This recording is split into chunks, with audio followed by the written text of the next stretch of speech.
जीवन में पहली बार ऐसा मुख्यमंत्री देख रहा हूं जो संत तो है ही, साथ में असली क्षत्रिय भी है। जी हां, मैं बात कर रहा हूं योगी आदित्यनाथ की। क्षति से जो समाज की रक्षा करता है वही क्षत्रिय कहलाता है। इसलिए तो महर्षि यास्क अपने ग्रंथ निरुक्त में कहते हैं, क्षतात त्रायते इति क्षत्रियः, अर्थात क्षति से रक्षा करना सच्चे क्षत्रिय का परम कर्तव्य है। महात्मा मनु ने भी प्रजाओं का पालन ही क्षत्रियों का श्रेष्ठ धर्म बतलाया। श्रीमद् भागवत गीता में श्री कृष्ण कहते हैं, शौर्य तेजो धृतिर्दाक्ष युद्धे चाप्य पलायनम दान विनश्वर भावश्च छात्र कर्म स्वभावजम।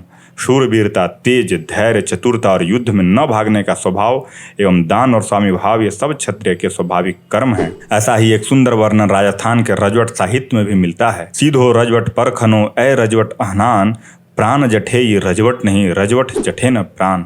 इस सोरठे का अर्थ है कि क्षत्रिय सुख भोग की लालसा नहीं करता, वह तो संघर्ष का अधिकारी होता है। जो सुख या भोग के प्रति शरण जाते हैं वे क्षत्रिय नहीं होते हैं। क्षत्रिय मात्र कोई जाति नहीं, कोई धर्म नहीं, बल्कि एक व्रत है जिसे जीवन भर हमें समर्पित होना चाहिए, समर्पण के भाव से जीना चाहिए। इसलिए तो मर्यादा पुरुषोत्तम प्रभु राम कहते हैं, रघुकुल रीत सदा चली आई, प्राण जाई पर वचन न जाई। इसी परंपरा को निभा रहे हैं योगी आदित्यनाथ। आपको याद होगा 2022 विधानसभा चुनाव के वक्त नरेंद्र मोदी ने मंच से नारा दिया था कि उपयोगी यूपी प्लस योगी बहुत है उपयोगी। सूबे की जनता 2017 से इस उपयोग को भली भांति देख व परख चुकी है।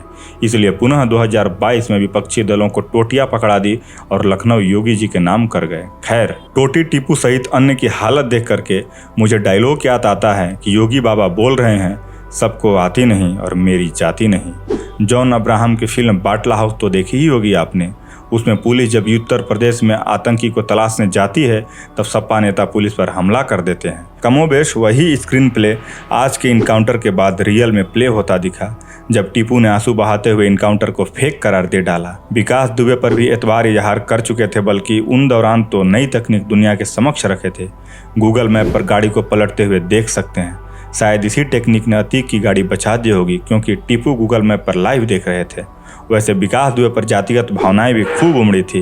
क्रिमिनल का ऐसा बचाव होने लगे तो न्याय व्यवस्था बैठ जाए। राजदंड में अपराधी की सजा पर तरफदारी न करके प्रशासन का समर्थन करना चाहिए। बाकी वोट बैंक की राजनीति तो होनी ही है, कोई रोक नहीं सकता, वरना आधे से ज्यादा दलों के समीकरण बिगड़ जाएं। प्रकाश झा ने अपहरण में माफियाओं को कैसे पालते हैं अच्छे से दिखाया है। उससे पहले शूल में माफिया को लोकतांत्रिक व्यवस्था विधानसभा में बैठा बतलाया है। सत्ता ही माफिया बनाती है और सत्ता ही इन्हें मिट्टी में मिलाती है। फर्क इतना है कि नीयत कैसी है। निगेटिव है तो माफियाओं को आश्रय देगी और पॉजिटिव है तब मिट्टी में मिलाकर दम लेगी। सुशासन बाबू का तमगा लिए पलटू चाचा को दिए हैं, गलत है। अगर सुशासन देखना है तो यूपी में देखो, बिहार में नहीं।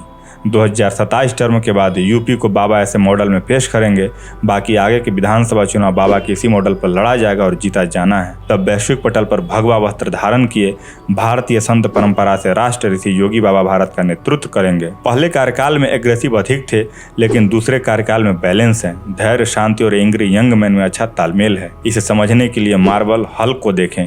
एवेंजर्स में कैप्टन अमेरिका ब्रूस बैनर से कहते हैं, डॉक्टर तैयार हो जाओ, वक्त आ गया है गुस्से में आने का। तब हल्क भौं चढ़ाए कहता है, यही तो मेरा राज है, मैं गुस्से में ही रहता हूँ। सी बैलेंस में योगी आदित्यनाथ ने विपक्ष को हैरत में करेंगे। इसका उदाहरण सदन में दिया था।